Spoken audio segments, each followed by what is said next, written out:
اب آپ دیکھتے چلے آئیے، آپ قسم توڑ بیٹھے ہیں غلام آزاد کریں. الغرض بے شمار احکام ایسے اسلام نے دیے کہ بطور کفارہ غلاموں کو آزاد کرنے کا حکم نازل آیا. اس طرح انہیں لبریٹ کرنا، انہیں فری کرنا، فریڈم کا ایک کنسپٹ دیا. غلام کو آزاد کرنا اس سے بہت بڑا اجر عطا کیا. سیدنا عثمان غنی رضی اللہ تعالیٰ عنہ اور صحابہ آقا علیہ السلام جب کسی پر خوش ہوتے دعا دیتے تو وہ آقا علیہ السلام کی بارگاہ سے چل کر گھر آتے ہوئے ایک ایک قدم گنتے اور سارے قدموں کے عوض اتنے غلام آزاد کر دیتے. آقا علیہ السلام نے کلچر کریٹ کر دیا تھا، ایک ٹینڈنسی دے دی تھی، ایک میسج دے دیا تھا، ایک رجحان کریٹ کر دیا تھا کہ جس نے اللہ کی رضا پانی ہے وہ غلاموں کو آزاد کرے، جس نے بہت بڑی عبادت کرنی ہے غلام آزاد کرے، جس نے اللہ کا قرب پانا ہے غلام آزاد کرے، جو خود کو دوزخ سے نجات دلانا چاہتا ہے وہ غلام کو آزاد کرے. تو غلام کی آزادی کی اتنی طریقے رکھے کہ لوگوں کو انسٹیگیٹ کیا، موٹیویٹ کیا، ان کو تیار کیا کہ وہ قدم قدم پر لمحہ لمحہ مختلف معاملات میں غلاموں کو آزاد کرنے پر اتنی ترغیب ملی کہ وہ کرتے چلے جائیں. اور اس طرح اسلام نے ریڈیوس کیا اس ٹینڈنسی کو اور غلام بنانے کے رجحان کو محدود کیا اور غلاموں کو آزاد کرنے کے رجحان کو انٹروڈیوس کیا. اور جو رہ جائیں ان کا سٹیٹس اتنا بلند کر دیا کہ وہ ایک ٹائٹل تھا ورنہ وہ غلام نہ تھے. ان کو حقوق قانونی دے دیے، عدل کا قانون دیا، انصاف کے قانون دیے، احکام ان کے لیے دیے، سزائیں ان کے لیے ہاف کر دی، عدالت میں جانے مالک کے خلاف اپنا کیس فائل کرنے کا رائٹ دیا، جو کہ دنیا کی تاریخ میں کسی ریاست میں، کسی سلطنت میں، کسی تہذیب و ثقافت میں کبھی ایسا نہ تھا کہ غلاموں کو اگینسٹ دیئر کسٹوڈینز، ان کے ماسٹرز، ان کے مالکوں کے خلاف عدالت میں جا کے کیس کرنے کا بھی رائٹ ہو اور وہ فائٹ کر سکے. ان کے رائٹس ہی نہیں تھے. اسلام نے سارے رائٹس غلاموں کو عطا کیے اور عدالتوں کی ڈیوٹی لگی کہ ان کو پروٹیکٹ کریں. اور اسلام نے قرآن و سنت کے ذریعے ان کے حقوق کو نہ صرف معین کیا بلکہ ان کی حفاظت کے سامان مہیا کیے. تو یہ تصور پرزنرز آف وار کی وجہ سے یہ تصور جاری رکھنا پڑتا تھا. ٹوٹلی ایلیمینیٹ کرنے کی کوئی پریکٹیکل سبیل نہیں تھی، عملی کوئی شکل نہیں، پاسبل نہیں تھی. چونکہ اسلام اگر ساری دنیا کا اس وقت دین اور مذہب بن چکا ہوتا تو امپلیمنٹ کرتے تو ایلیمینیٹ ہو جاتی، مگر اسلام کی اپنی حدود تھیں. ہر سمت اس حدود سے باہر غیر مسلم ممالک تھے، وہاں غلامی تھی، جنگیں ہوتی تھیں تو پرزنرز آف وار آتے بھی تھے، جاتے بھی تھے اور وہاں وہ غلام بن جاتے تھے. اور یہاں ان کو الگ سے رکھنے کی کوئی اور سبیل نہ تھی سوائے اس کے. تو اسلام نے گریجول پروسیس میں اسے ایلیمینیٹ کرنے کے مختلف راستے تجویز کیے، امپلیمنٹ کیے، ترغیبات دیں، ترہیبات دیں، احکام دیے، قوانین دیے. اور اس کے نتیجے میں یہ اسلام کا احسان ہے انسانیت پر کہ اس کے نتیجے میں الٹیمیٹلی غلامی کا انسٹیٹیوشن دنیا سے ختم ہو گیا. اس کے خاتمے کے لیے اسلام نے گریجول پروسیس، ایک نیچرل پروسیس کو اڈاپٹ کیا. تو یہ بات بائی دی وے آ گئی. تو وہ جو غلام اس وقت تھے آج اس کی شکل گھر میں کام کاج کرنے والے لوگوں کی ہے، غلام تو ہے نہیں. لہذا آپ ہائر کرتے ہیں جو سرونٹس اپنی سروس کے لیے، ہاؤس ہولڈ کے لیے ہائر کرتے ہیں، تو وہ لوگ جو آپ کے گھر کی خدمات انجام دیتے ہیں، آیا کے طور پر گھر کی صفائی کرنے والے، گھر میں خاتون رکھی جاتی ہے، مرد رکھے جاتے ہیں، بچے بچیاں رکھی جاتی ہیں گھر کی ہاؤس ہولڈ کے لیے، تو وہ ان کے اوپر وہ احکام جاری ہوں گے. فرمایا ارقاؤکم اخوانکم فاحسنوا الیہم واستعینوہم علی ما غلبکم. آقا علیہ السلام نے فرمایا یہ جو تمہارے سرونٹس ہیں، کام کرنے والے ہیں، خدمت گزار، اب میں اس کا ترجمہ خدمت گزاروں کا کروں گا، یہ تمہارے سرونٹس و خدمت گزار ہیں. فرمایا اخوانکم، یہ تمہارے بھائی ہیں. اسلام سے قبل دنیا کی کسی تہذیب نے، کسی ثقافت نے، کسی ریاست نے، کسی سلطنت نے غلاموں کو بھائی قرار نہیں دیا تھا، ایکول سٹیٹس نہیں دیا تھا. یہ بھی اسلام نے دیا. فرمایا یہ تمہارے بھائی ہیں، اخوانکم، تمہارے بھائی ہیں، لہذا ان کے ساتھ اچھا سلوک کیا کرو. حسن سلوک کا حکم دیا آقا علیہ السلام نے. یہ حدیث امام احمد بن حنبل نے روایت کی اور امام بخاری نے الادب المفرد میں روایت کی اور امام ابو یعلا نے اپنی مسند میں روایت کی. اسی طرح حضور علیہ الصلوۃ والسلام نے فرمایا، آگے حدیث میں آتا ہے، قال للمملوک طعامہ وکسوتہ ولا یکلف من العمل الا ما یطیق.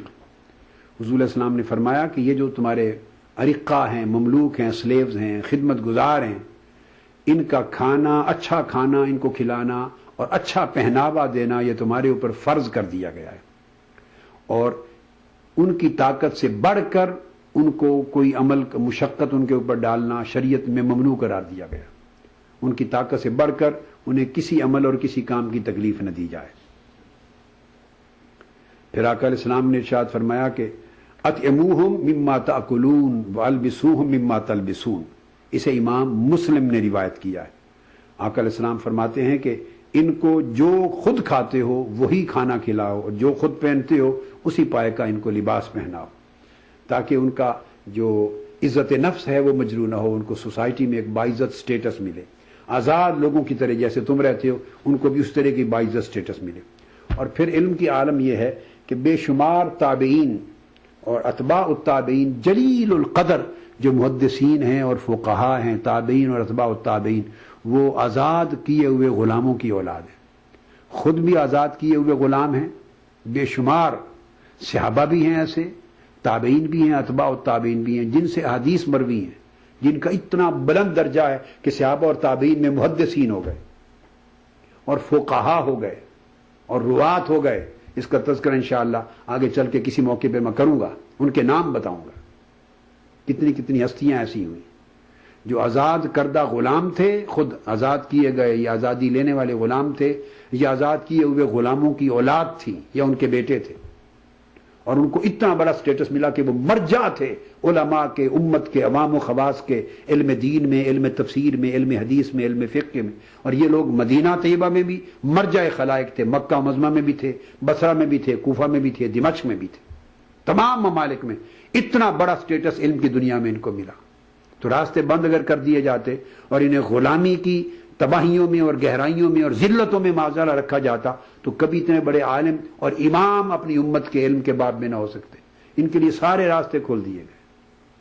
ایسے واقعات بھی ہیں کہ ایک صحابی کو کسی کو دیکھا کہ اس نے یا ان کے گھر میں سے کسی بچے نے ایک غلام کو، جو ان کے پاس غلام تسلیب تھا، اس کو مارا، اس کو تھپڑ مار دیا. بس کہ ان کے گھر کے کسی فرد نے، بچے نے تھپڑ مار دیا.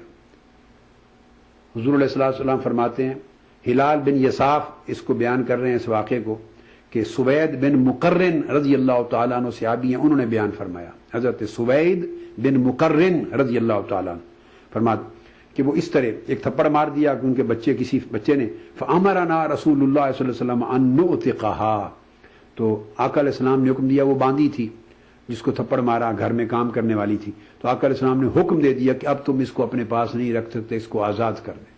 ممکن ہے وہ کتنے پیسوں سے خرید کے لائے ہوں گے، مگر اسے ایک تھپڑ کے عوض فرمایا خبردار اب اس کو نہیں رکھ سکتے، آزاد کر دیا گیا. سو انہوں نے کہا کہ ہمارے پاس ان کے سوا گھر میں اور تھی کوئی نہیں. وَمَا لَنَا خَادِمٌ إِلَّا وَاحِدًا، ایک ہی تھی، مگر آقا علیہ السلام نے معاف نہیں کیا، آزاد کر دیا اس کو ایک تھپڑ کی وجہ سے. اتنا اجر اور اتنا مقام عطا کیا. ابو ہریرہ رضی اللہ تعالیٰ عنہ فرماتے ہیں، المملوک اخوک فاذا صنع لك طعاما فاجلسه معه، جو سلیب ہے وہ تمہارا بھائی ہے، جب وہ کچن میں تمہارے لیے کھانا بنائے اور کھانا لے کے آئے، آقا علیہ السلام نے فرمایا اس کو اپنے پاس بٹھا لو اور ساتھ ملا کے کھانا کھلاؤ، مل کر کھانا کھاؤ اس کو. اور اگر وہ انکار کرے، ساتھ نہ بیٹھے، تو پھر وہی کھانا اس کو دے دو، الگ بیٹھ کے کھا لے. اگر وہ نہ بیٹھے، انکار کرے، کسی قیمت میں نہ بیٹھے، تو وہی کھانا اس کو دو کہ چلو تم اپنی جگہ پہ بیٹھ کے کھا لو. اور آقا علیہ السلام نے فرمایا خبردار اس کو تھپڑ مت مارو، اس کے چہرے پر مت ضرب مارو. اسے امام احمد بن حنبل نے اپنی مسند میں روایت کیا ہے، امام ابو داؤد طیالسی نے اپنی مسند میں روایت کیا، امام بہقی نے سنن کبریٰ میں اسناد حسن کے ساتھ روایت کیا، اور اس حدیث کی جو اصل ہے وہ بخاری اور مسلم میں آئی ہے، متفق علیہ. حضرت عمار بن یاسر رضی اللہ تعالیٰ عنہ روایت کرتے ہیں کہ حضور علیہ السلام نے فرمایا، قال رسول اللہ صلی اللہ علیہ وسلم من ضرب مملوکہ ظلما وقیل منہ یوم القیامہ.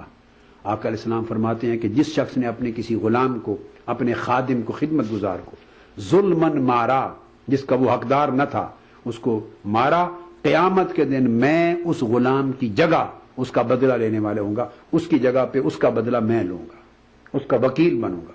پلک کے نظاروں زمین کی بہاروں سبھی نے مناؤ حضور آ گئے.